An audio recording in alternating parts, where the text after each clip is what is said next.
Hey, it's Walter from Freedom Boat Club Reviews. You'll be getting lots of videos sharing our experiences with Freedom Boat Club. We give assessments of what we love, what we don't like. And I got to tell you, this is my most favorite thing we've ever discovered with boating.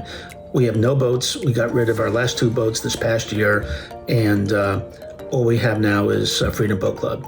And the traveling opportunities, we used to trail our boats behind our car or motorhome, and it's such a pain in the butt. So no more of that. We just use our motorhome, we travel around the country, and we go online, we find the number, call them up. We haven't had one time yet where we weren't able to get a boat during the week. So it's great. Overall, it's such a deal when you compare the initial purchase price of a boat. A lot of money. It's a lot more money these days than it's ever been. It's crazy. You got to insure it. You got to maintain it.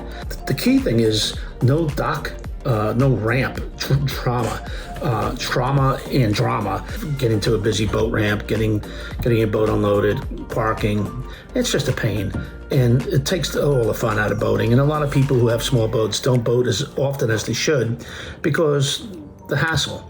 You know, I would never buy a boat again. It's a no-brainer. Check out all the different places that we visit and look for future discounts we'll have available for you if you're interested in joining the boat club. Signing off, and we'll see you on the water. Bye.